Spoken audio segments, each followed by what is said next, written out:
I'm Dr. Jan Dole, and I'm at the University of Utah. Thank you for coming here today and talking to us about vocabulary. It's a hot question and a hot topic, and so your knowledge and your expertise is very appreciated, so thank you again. So we're going to just start off in the questions. What might you tell secondary teachers about vocabulary instruction? I think that I would tell all secondary teachers that it's everyone's job at the secondary level to teach vocabulary. Some secondary people may cringe at that and think, oh, well, that's the English teacher's job. And it is true that it is the English teacher's job, but it's also everybody else's job too. Because the English teacher can't teach scientific words for students who are taking science classes. The science teacher has to do that. And the English teacher can't teach social studies words. Those concepts, those new concepts that are so important for students to learn, really have to be learned in the content area. And so really, even art, music, and PE, same thing holds. There are very important words that students need to learn, and those words are only going to be taught and learned in the content area itself. So it's everyone's job. Because that was the second half of the question, whose job is it to teach students vocabulary? But it's very clear it's everyone's job. Yes, it is. Thank you. Why do some students have a lot of vocabulary knowledge while others have so much less? And is it just a reflection of how smart students are? The immediate answer to that question is no. It doesn't have to do with how smart students are. It really has to do with students' exposure to words over time. And those words, the exposure to words start when children are born. So it starts at 0 and goes all the way up through high school and through college as well. Some students, especially those students who have been read to from the time they were born, have strong and extensive vocabularies. And one of the things that contributes to that is just reading aloud, having parents read aloud to their children, and children reading volumes of literature. And I can't stress that enough. And so your high school students and your college students who have a lot of vocabulary, generally they're the ones who have been read to, and they are the ones who read a lot in large volumes. Because by and large, the fastest way to build vocabulary is through reading, just volumes of reading.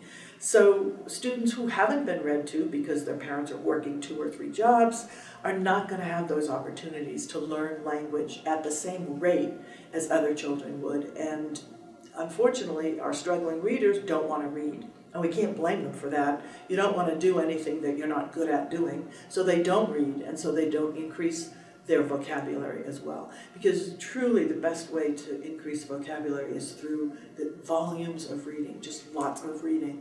So to answer the question, in some children have more opportunities to be exposed to language, not only language that they talk in conversation, but language in books. And that's what builds vocabulary. Thank you.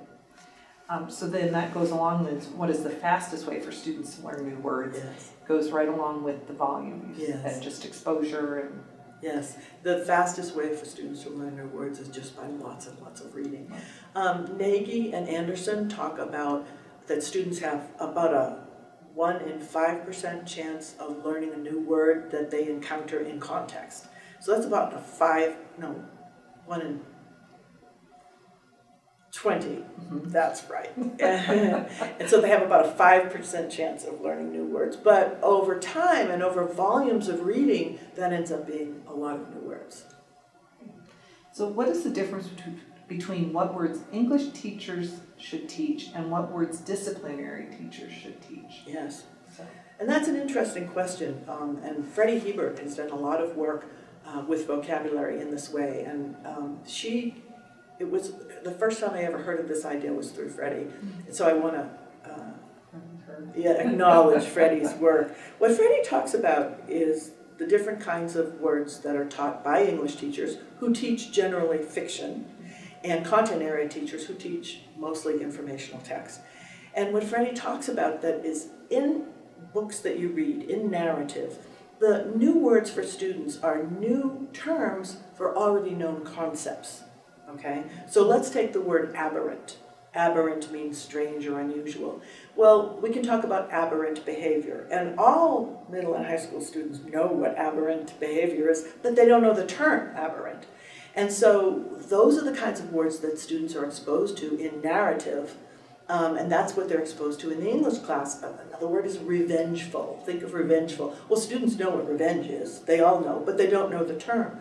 So the goal of English teachers is to teach new terms for known concepts. On the other hand, content area teachers are teaching new words for concepts that students don't know. An example is the nucleus of a cell, for example. There's no synonym for a nucleus of the cell. It is what it is. And students don't have any prior concept with that, unless, of course, they've been taught. Another word is biome. It's another scientific word, but students don't have any concept. And really, it's the content area teacher's job to teach that vocabulary. And that's one of the reasons why I say vocabulary is important for all teachers to teach, because those new concepts have to be taught in the content area by the content area teacher. So to me, when Freddie talked about that, that was a really important distinction to me. And it helps clarify what words to teach, because most teachers ask the question, okay, I'm going to teach new words, what words should I teach? And it kind of differentiates English teachers from content area teachers.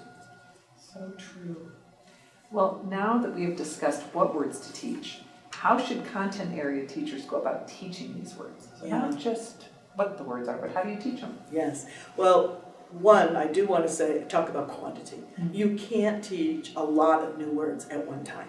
It's not going to happen. Even though in a lot of our textbook programs, we see that. They'll have a list of 10 words for a particular chapter. And I think the first thing teachers have to understand is that's not going to happen. You're not going to teach kids 10 new words, in one sitting or in one chapter.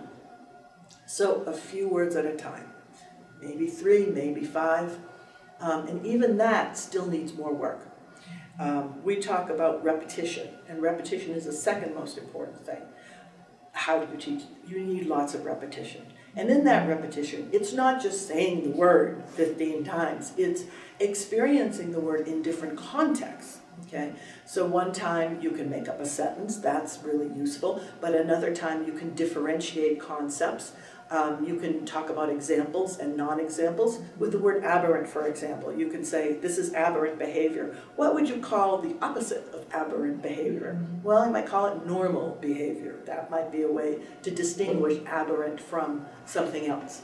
So examples and non-examples with repetition lots of times.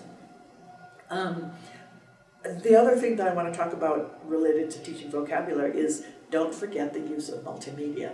Audio, visual, the internet, they can be really helpful resources.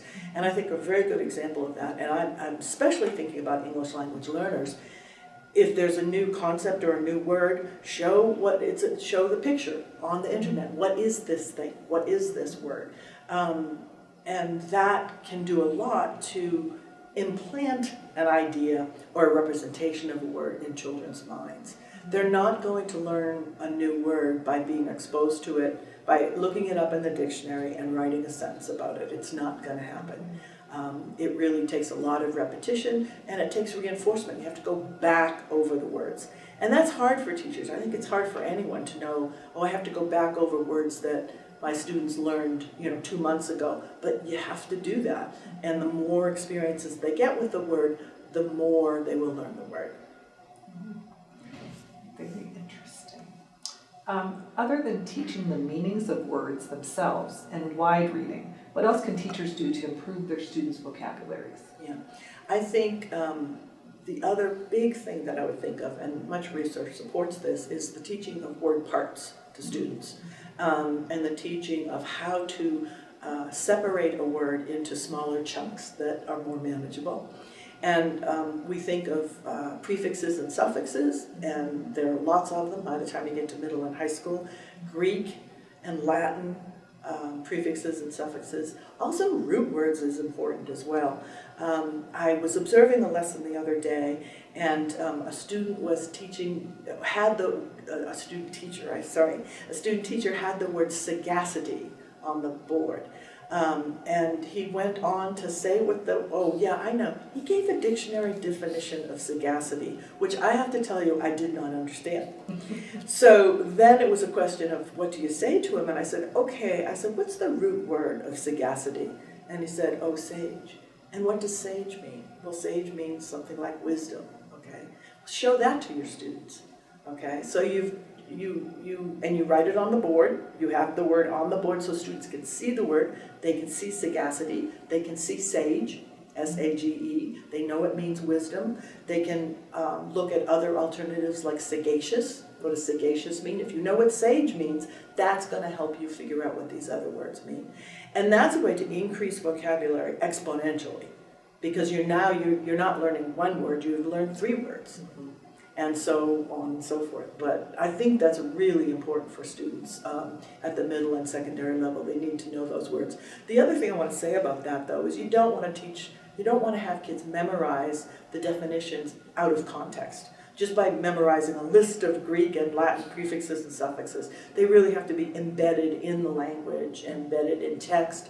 I saw one teacher say, I want you to go and look at these 2 pages and find the word. Okay, and they can go and find the word sagacity. And so I think that's the way to teach vocabulary. That's how to teach it. Embedded within the context. Within context, yes, always.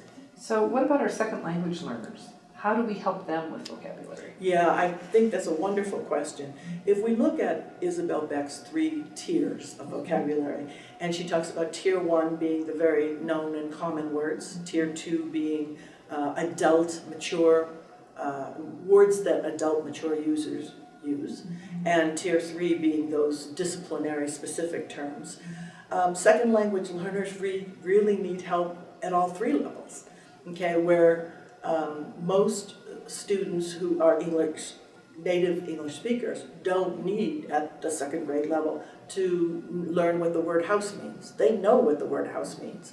But our second language learners need to know that casa equals house. Right. So they need tier 1, but they also need tier 2, recognizing that they're very much like our native English speakers in the sense that they know what abnormal behavior is, but they don't know the word aberrant. So they need tier 2 and they also need tier 3. But they need that tier 1 as well, and that is putting new labels for known concepts. And so an important way to help our second language learners is to get those tier 1 words learned at an early age.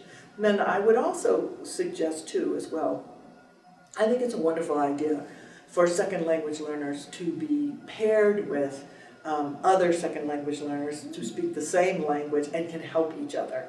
Or native language be paired with native English learners so they can help them.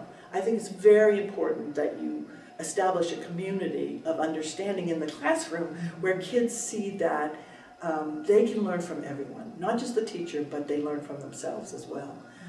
So I would say that we can do a lot to help second language learners really get that English vocabulary instruction maybe a bit quicker than we normally could if we use those techniques.